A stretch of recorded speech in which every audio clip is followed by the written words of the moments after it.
शाहब आलम जी मेरे साथ जुड़ चुके हैं। आयोग तकनीकी नहीं बता पाई है। आयोग अभी तक ये नहीं बता पाया कि वो नंबर्स कैसे देगा। बीजेपी के पास ये पूरा फॉर्मेट आ गया है।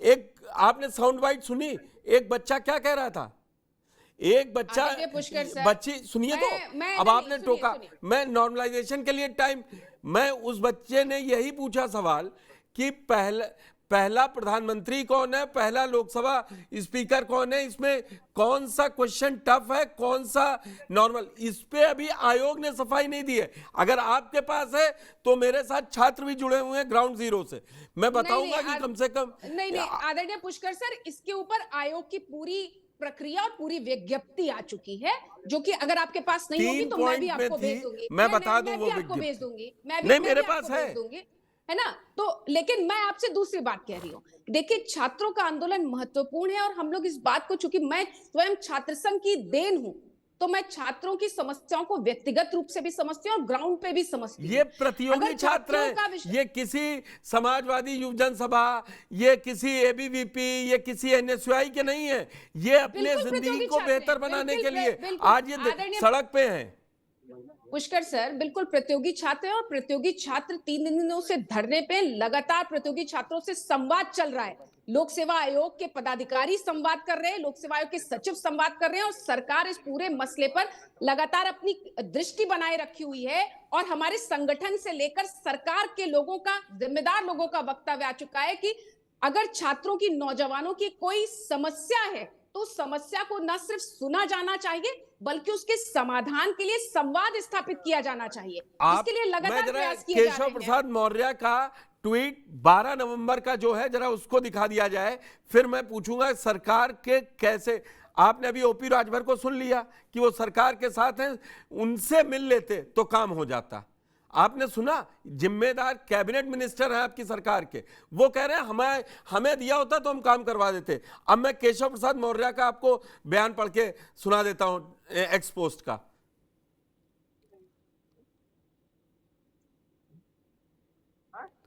केशव जी मान रहे हैं कि ये गलत हो रहा है, फिर ये कहां पे अटक रहा है। यूपी पीसीएस परीक्षा में 1 से अधिक दिन की परीक्षा, निजी संस्थानों को केंद्र न बनाने और मानकीकरण प्रक्रिया को लेकर छात्रों की चिंताएं गंभीर और महत्वपूर्ण है। छात्रों की मांग है कि परीक्षाएं पूरी तरह से निष्पक्ष और पारदर्शी हो ताकि उनकी मेहनत का सम्मान हो और भविष्य सुरक्षित रहे। मुख्यमंत्री योगी आदित्यनाथ जी के नेतृत्व में भाजपा सरकार ने 2017 से भर्ती माफियाओं के खिलाफ, उन्होंने जब गंभीर है, मान रहे हैं, तो फिर ये 3 दिन क्यों लग रहे हैं? बिल्कुल, हमारे लिए छात्रों का कोई भी सवाल गंभीर है और उस पर गंभीरता से विचार हो रहा है। और ये जो प्रक्रिया लागू की गई वो इसलिए लागू की गई कि किसी भी लेवल पर पेपर आउट ना हो सके। पेपर आउट को रोकने के लिए 70 पेपर लीक हुए 7 सालों में। क्या आप चाहते हैं कि आगे भी लीक होता रहे? अगर उसके लिए कोई प्रक्रिया लाई गई है तो छात्रों की भी बात सुनी जा रही है। और ऐसा नहीं है, छात्रों के तमाम, पूरी कमेटी ने छात्रों के, ऋचा जी आपको बहुत अच्छी तरीके से मालूम है, आप अच्छी स्टूडेंट रही हैं। मैं बता दूं, जब अभी सुप्रीम कोर्ट के 7 नवंबर के जजमेंट का हवाला दे रहा था कि जिस दिन जो विज्ञप्ति निकल गई उसमें फिर चेंज आप नहीं कर सकते कि अब ये नंबर जुड़ेगा, इतना तो मालूम है ना। तो आयोग को ये मालूम था, आयोग अगले साल से ये लागू कर लेता। आज ही सारी परीक्षा, और ये लागू होते ही सारी परीक्षा क्लियर हो जाएगी। धर्मेंद्र जी, वो ईमानदारी से काम कर रहे हैं योगी सरकार और बीजेपी, वो छात्रों से मिल रहे हैं, सब काम कर रहे हैं। अखिलेश यादव को चुनावी रैली मंच से यह बताना जरूरी था कि नौजवानों को सड़क पर भेज दिया।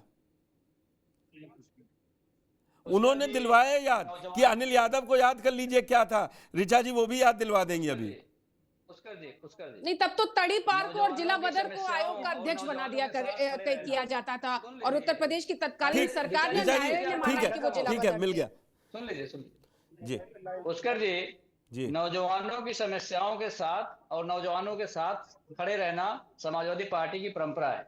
समाजवादी पार्टी भारतीय जनता पार्टी की तरह अंधी दृष्टि नहीं रखती है। सुचिता की आड़ में, सुचिता के शेल्टर में चोरी दरवाजा खोल दिया जाए ये ऋचा जी कह रही है, सुचिता, दृष्टि। अरे 3 दिन से उत्तर प्रदेश की सरकार मुख्यमंत्री को मिलाकर पूरी कैबिनेट ये बात समझ नहीं पा रही है कि बच्चे कह रहे हैं नॉर्मलाइजेशन हमें नहीं चाहिए, एक पाली में परीक्षा होनी चाहिए, एक दिन में परीक्षा हो जानी चाहिए। इन 3 बातों को समझने के लिए कौन से आइंस्टीन की जरूरत है मुझे बताइए? अरे नहीं कौन से लैब की प्रोफेसर जरूरत साहब, है? आप ये कैसी बात कर रहे हैं?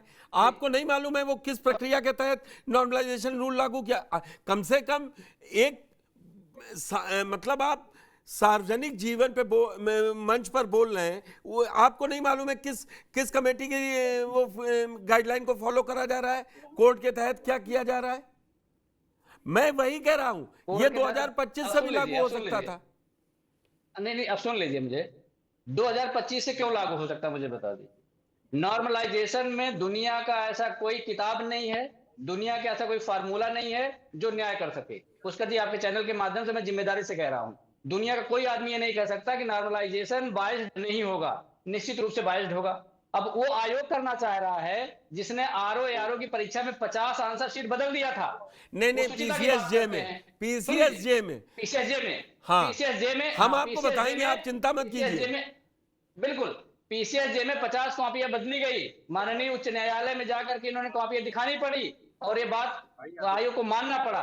ये इनकी सुचिता है। आरओ की परीक्षा जब लीक हुई थी, छात्र लगातार धरना दे रहे थे और उनको लाठियां मारी जा रही थी। ऋचा जी, मैं दूंगा टाइम, आप क्यों परेशान हैं? मैं आपको टाइम दूंगा। साहब जानकारी गलत दे रहे हैं ना, छात्रों को गुमराह कर रहे हैं। जानकारी है, इनको सारी जानकारी अच्छी है, हमारी जानकारी गलत है। अरे मेरे पास ऑथेंटिक जानकारी है, मैं रिपोर्ट लेकर भेजती हूँ, मैं रिपोर्ट लेकर बैठती हूँ, मैं आपकी तरह प्रोफेसर लेकर नहीं बैठ जाती हूँ, मैं वो छात्र सुन रहे होंगे कि कम से कम 403 में से 350 विधायक को रिप्रेजेंट करने वाली 2 पार्टियां की हालत ये है, ये भविष्य तय करेंगे उनका। आप लोग आपस ही में, कह रहा हूं, एक एक करके बोल लीजिए। ऋचा जी प्लीज। पुष्कर जी, मैंने एक बार, मुझे आप ये बताइए, मैंने एक बार बोला इनके बीच में? नहीं, बीच में बोलने की कोई जरूरत नहीं है, आप पॉइंट रख लीजिए, देंगे। साहब जी भी बोलना चाह रहे हैं, मैं आ रहा हूं उनके पास जी। पुलिस भर्ती 55 लाख लोगों ने दिया था, पुलिस भर्ती परीक्षा लीक हुई, पूरी कैबिनेट लग गई कि परीक्षा नहीं लीक हुई, परीक्षा नहीं लीक हुई। छात्र जब रोड पर आए, आप सोचिए छात्रों की मनोदशा देखिए। ऋचा बहन जी कह रही मैं इलाहाबाद में रहती हूँ, मैं भी इलाहाबाद में रहा हूँ 3 साल। छात्रों की मनोदशा देखिए, पहले पढ़ाई करें, गरीबी से निकल के इलाहाबाद आए, फिर जब पर्चा दें, जब पर्चा लीक हो जाए तो उसे बताएं सरकार को, पर्चा लाके के सरकार को दे, पर्चा लेके आयोग को दे, फिर जाके आयोग मानता है कि पर्चा लीक हुआ है। उसके बाद सुप्रीम कोर्ट का, जब हाई कोर्ट का फटकार लगती है तो बेशर्मी की पूरी इंतहा है। अब मुझे बताइए कि अगर छात्र इनसे संवाद करने गए थे, आपने खुद बताया कि माननीय उच्चतम न्यायालय का आदेश है कि एडवर्टाइजमेंट होने के बाद कोई अमेंडमेंट नहीं हो सकता, तो ऐसी क्या इमरजेंसी थी? चोरी की बू नहीं आती इसमें? मुझे बताइए, इस परीक्षा में तो कर ही नहीं सकते थे। माननीय उच्चतम न्यायालय को अगर मानते, माननीय उच्चतम न्यायालय को नहीं मानते, आज भी आदेश आया है बुलडोजर को लेकर के, उसको भी नहीं मानते हैं, तो इनके लिए ना उच्चतम न्यायालय कुछ है, इनके लिए ना छात्र कुछ है। जब छात्र इनसे मिलने गए और बताने गए कि ये विसंगतियां हैं, इसको मत करिए, इनसे मिलने का समय नहीं दिया गया छात्रों को। उसके बाद छात्र जब धरना देने पहुंच गए, आज तक मुझे बता दीजिए आयोग के अध्यक्ष कहां गायब हैं? किसके लिए वो बनाए गए हैं अध्यक्ष? छात्रों के लिए बनाए गए हैं ना, आयोग छात्रों के लिए बना है ना। आप छात्रों से संवाद ही नहीं कर पा रहे। आता हूं, आपके कई सवालों का जवाब ऋचा जी देना चाहती है, लेकिन मैं अब डॉक्टर शाहब आलम के पास जाऊंगा। डॉक्टर साहब, बहुत बहुत स्वागत है आपका। आप कोई बात कहना चाह रहे हैं? मैं उससे पहले आपसे 2 चीजें समझना चाहूंगा। क्या जो सरकार या आयोग ने ये बीच में नया रूल लागू किया, इसके ये तो फिर भर्ती फंस जाएगी, कोर्ट चले जाएंगे, पीसीएसजे में चले गए, एक बात। दूसरी बात, 2024 मार्च में जो परीक्षाएं हो जानी चाहिए थी, हम कहते हैं नहीं आगे लागू हो, 23 दिसंबर को जो खत्म होगा, तो ये जो 24 की परीक्षाएं वही 25 में, तो 25 में कब निकलेंगी भर्ती? ये यूपी पीसीएस का हाल है, तो छोटी भर्तियों पर क्या कहा जाए? देखिए, मैं बताना चाहूंगा आपके चैनल के माध्यम से सभी लोगों को, चाहे वो राजनीतिक दल हैं या चूंकि समाजवादी पार्टी से भी हैं सर और बीजेपी से भी हैं, हमें छात्रों के बारे में जब बात करनी हो तो हमें बिल्कुल एक होकर बात करनी चाहिए, चूंकि हम लोग भी छात्र थे एक समय में। यहाँ पर ये बड़ा गंभीर मुद्दा है पूरे देश के अंदर।